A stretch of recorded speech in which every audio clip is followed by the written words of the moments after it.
Around Dodge City and in the territory on west, there's just one way to handle the killers and the spoilers, and that's with a U.S. Marshal and the smell of Gunsmoke.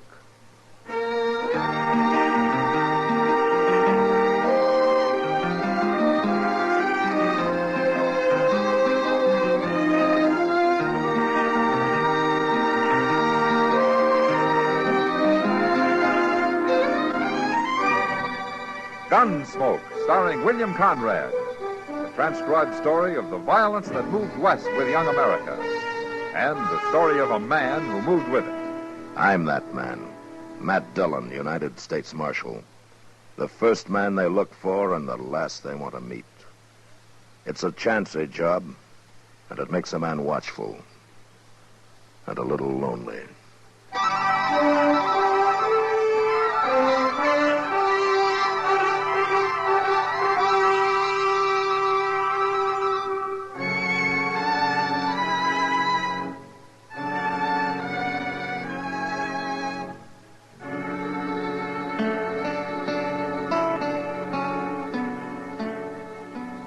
It happened on the way back to Dodge from a trip to a straggling little settlement to the southeast called Medicine Lodge.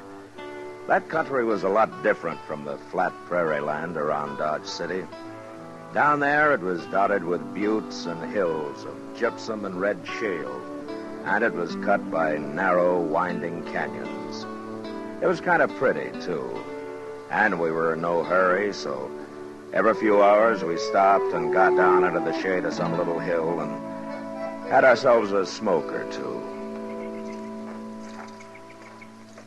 I don't understand it, Mr. Dillon. Understand what, Chester? Well, sir, if the Santa Fe Railroad had to start a town like Dodge at all, why didn't they do it down here? This country ain't at all boresome.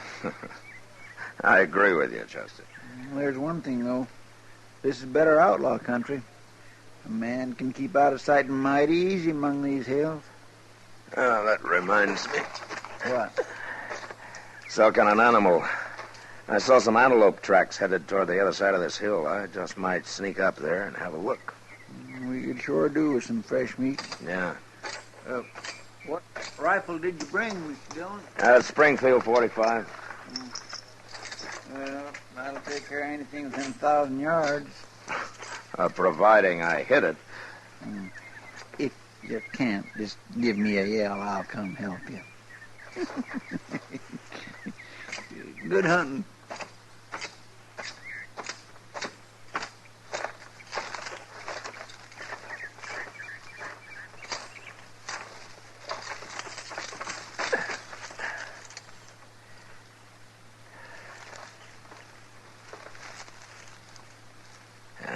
Nothing. Not an antelope in sight. Hey!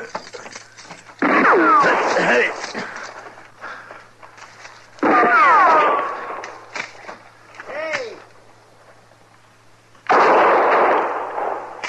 Mr. Dillon? What's going on up there? Somebody was shooting at me, Chester. What?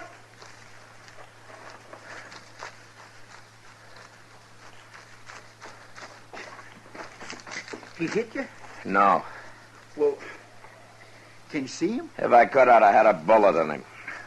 You didn't see him at all? Well, I saw the smoke from his rifle. Well, then maybe you hit him. And if I didn't, I came awful close.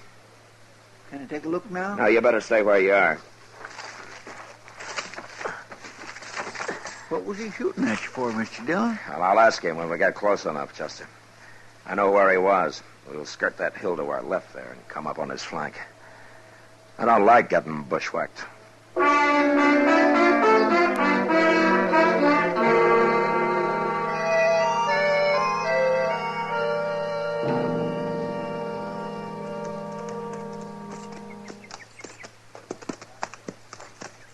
Well, that's where he was, Chester, behind that clump of beard grass there. Well, he sure ain't there now. Yeah, I guess I didn't hit him after all. I don't see no sign of blood. No, but we can track him anyway. You ride to one side, and I'll follow his trail. All right, sir.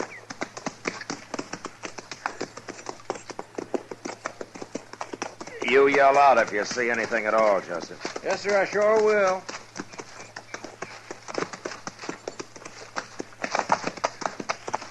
Now, here's where he had his horse. Wait a minute. No, by heaven, those are mule tracks. Hey, look, beyond them trees there, Mr. Dillon. There's a little stream over there. Yeah. It's big enough to hide his tracks. All he has to do is ride down the middle of it. Well, you can follow along one bank and I'll take the other. He's got to come out of the water someplace. How are we going to tell if he's headed upstream or down? I never thought of that.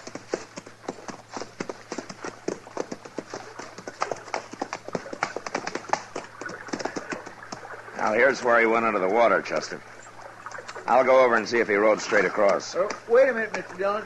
What? Come on down here.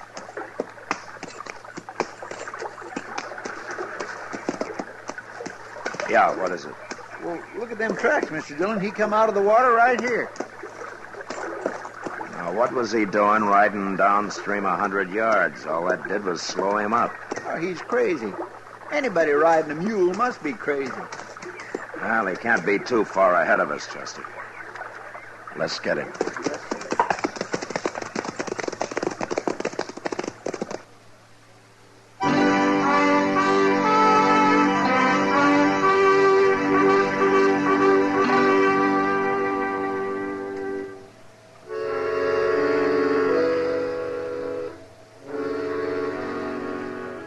For a half a mile or so, we had no trouble tracking him. But then he started up along the side of a low hill that was mostly shale. And since his mule was unshod, his trail became almost impossible to follow. We lost it over and over again. And I had to get down and move along a foot or two at a time in order to pick it up. But finally, some tracks led down into the soft dirt. And a couple of miles further on, we spotted a little cabin.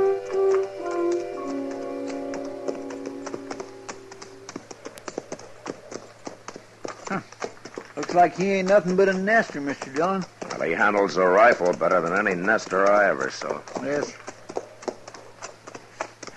We better go on foot from here, Chester.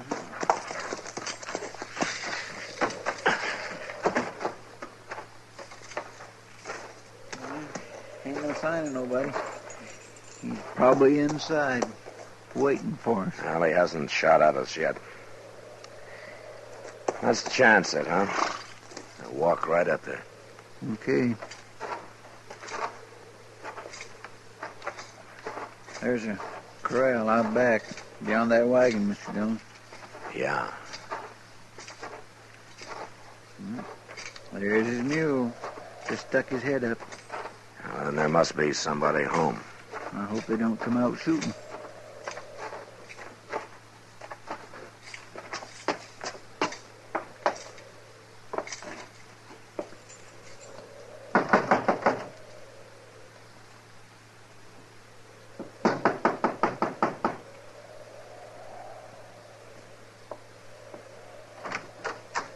How do you do, ma'am?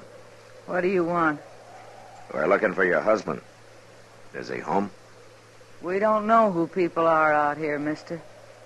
My name's Dillon, and this Chester Proudfoot. How do, ma'am? Never heard of you. We're strangers here. This ain't a good place to be, mister. You better keep riding. We got to talk to your husband first, Who ma'am. you jawing with, Liza? Well, there's a couple of strangers standing here, Mr. Peavy. We got nothing for strangers. They want to talk to you. Get him away from the door. I'll come outside and talk to him. Mr. Peavy said to get away from the door. All right, ma'am. He's coming out now. You stay here, Liza, and keep Paul out of the way, too. I want to see what's going on. Go back to your room, Pa. You carry that rifle like a Blue Ridge Mountain man, Mr. Dillon. Yeah. My wife says you want to talk to me. What about? Your name's Peavy? Albin Peavy. I'm Matt Dillon, Peavy. It don't mean nothing to me. I'm a lawman, U.S. Marshal. That don't mean nothing to me neither. We tracked you here, Peavy, you and your mule. Tracked me? What for? Because I don't like getting shot at. I don't know what you're talking about, Marshal, but I ain't proud to have you standing here in front of my cabin and putting blame on me. I said we tracked you here. What difference does that make? I didn't do no shooting, and you can't prove I did. If I was you, I'd clear out and leave people to their own business. You try to kill a man, and then you get mad when he complains about it, huh? Why should I try to kill you? It don't make sense to kill a man you don't even know. I never shot at a man without cause in my life, and that's the truth. Anything else you want to tell me? No. Except to leave me alone. All right. Come on, Chester. Well, Mr. Dillon, you can't let him get Come away on, with I it. said. Yes, sir. We just going to ride off and let him get by with this, Mr. Dillon? We're going to ride off, Chester, but we'll be back in the morning. We'll be back every day for a week if we have to.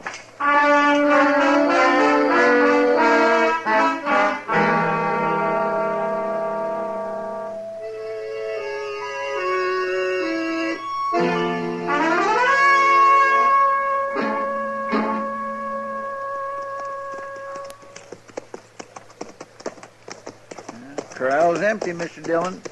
And his wagon's gone, too. Oh, maybe Miss Peavy's inside.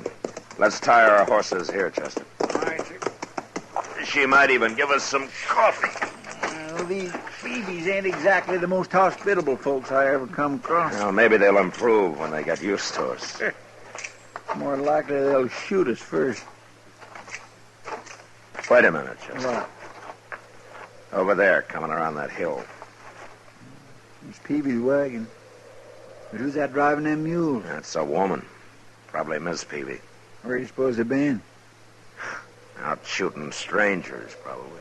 Well, they'd be better off if they spent their time fixing this place up some. It's going plumb to ruin. Peavy's got other things on his mind, Chester. Yeah, he sure has. He acts like a man riding shotgun, doesn't he? Fancy letting his woman do all the work. Whoa! Get down, Liza. They'll stand.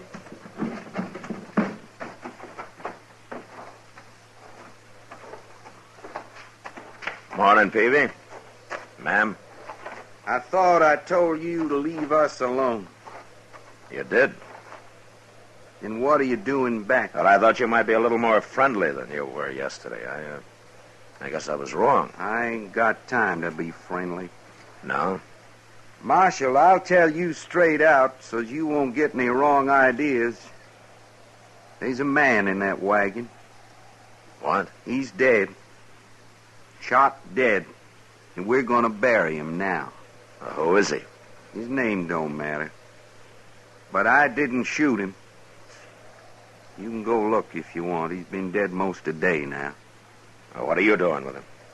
I found him laying out there, so as I got the wagon and brought him in, I'm going to bury You're him. going to a lot of trouble, Peavy. Why? I found a man laying dead on the ground. I ain't going to ride off and leave him there. Where did you find him? Out that way, a few miles. What difference it make? None, maybe. You want some help? We don't need no help, Marshal. All right, we'll leave you to your work. Let's get our horses, Chester.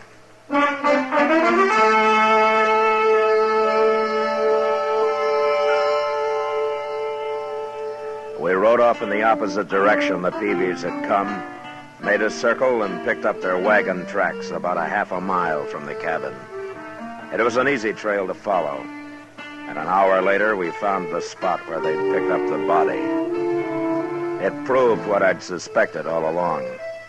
So we turned around and rode back toward the Peavy cabin. We were about a mile from it when we saw an old man and a woman ahead of us, both armed and both riding mules. Well, they've seen us, Mr. Dillon. They're stopping. Good. They don't look none too friendly neither, do they? And nobody does around here. Hello? He won't even wave.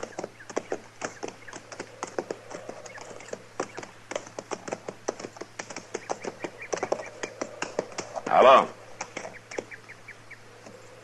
Who are you? I'm a U.S. Marshal from Dodge. Name's Dillon. Looking for somebody? Maybe. What's your name? Cade.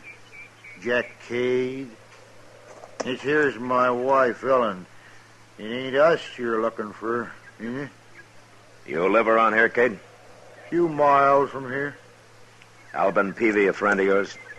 Not hardly. Shut up, Ellen.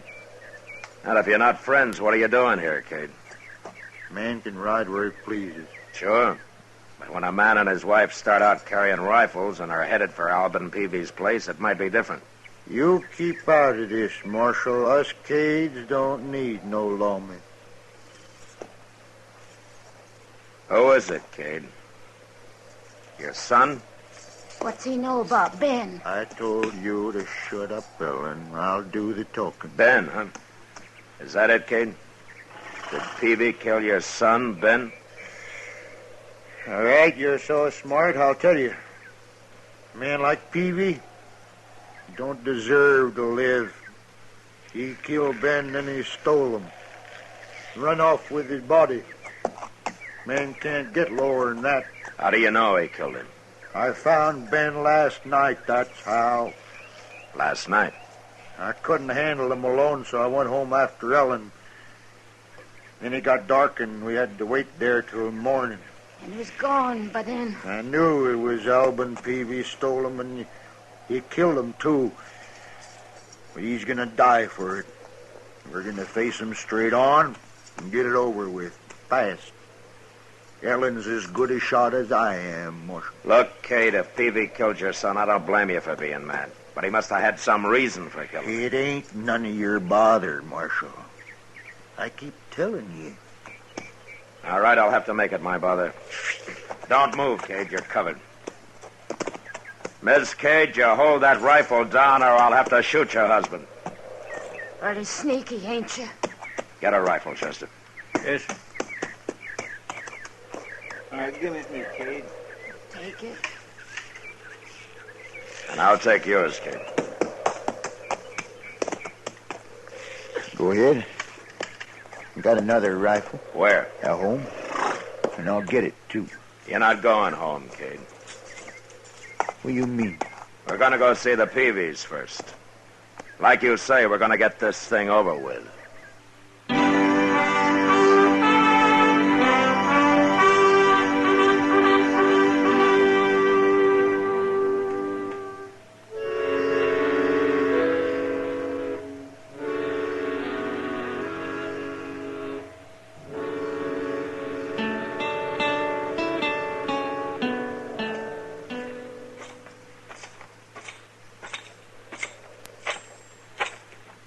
The cabin's empty, Chester.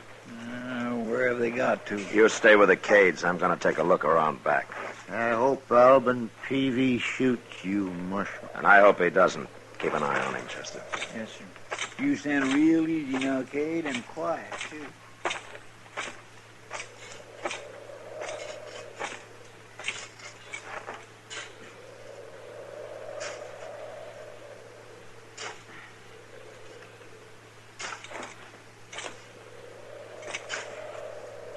Mr. Peavy? What? You fetched my rifle, Liza. No, stay where you are. Now, don't you move either, Peavy. What'd you let him get the drop on us for? I didn't see him. I'm not going to shoot anybody, Peavy. Chester, bring him back here. What are you up to anyways? I want to explain something to you, Peavy, and to Jack Cade and his wife, too. Cade, Yeah, we met them coming over here to kill you. I gotta get my rifle. They're not armed. We took their rifles. He's right, Mr. Peavy. They ain't armed. I'll kill him with my bare hands. You move and I'll bend my gun barrel over your head, Peavy.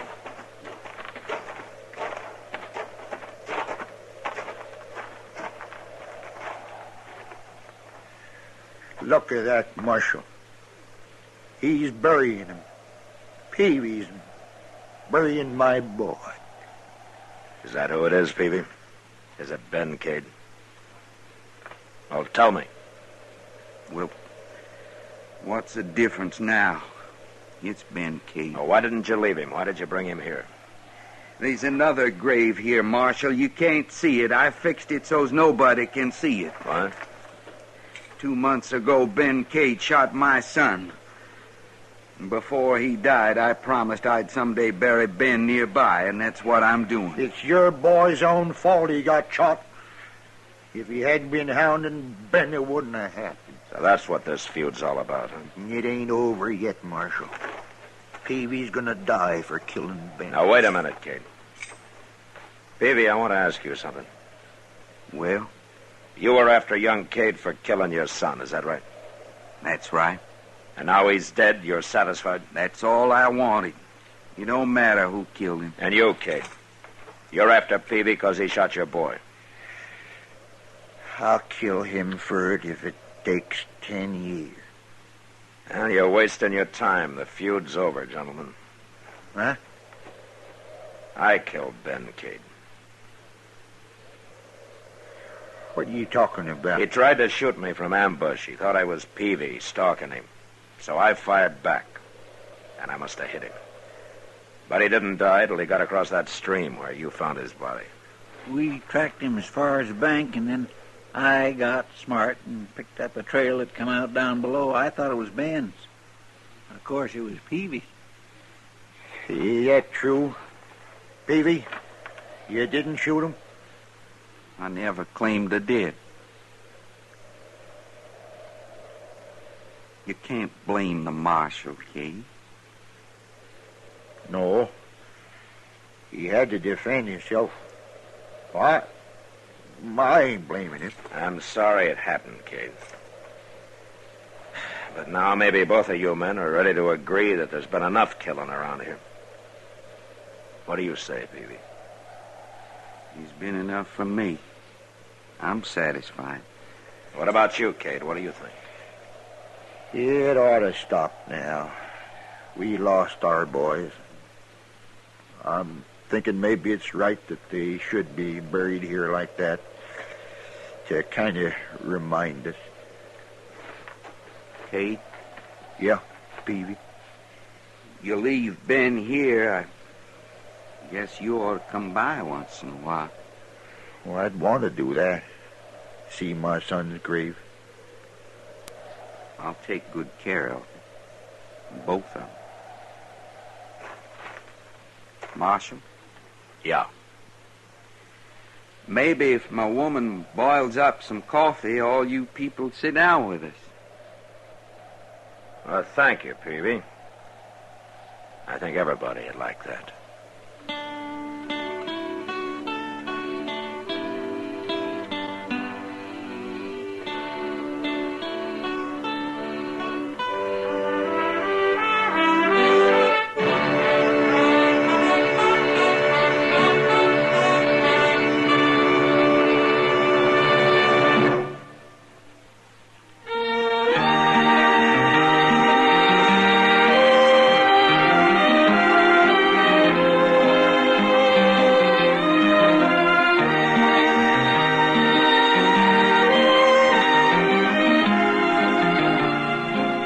Gunsmoke, produced and directed by Norman MacDonald, stars William Conrad as Matt Dillon, U.S. Marshal. Our story was specially written for Gunsmoke by John Meston, with music composed and conducted by Rex Corey. Sound patterns by Tom Hanley and Ray Kemper. Featured in the cast were Vivi Janis, John Daner, and Vic Perrin. Parley Bear is Chester.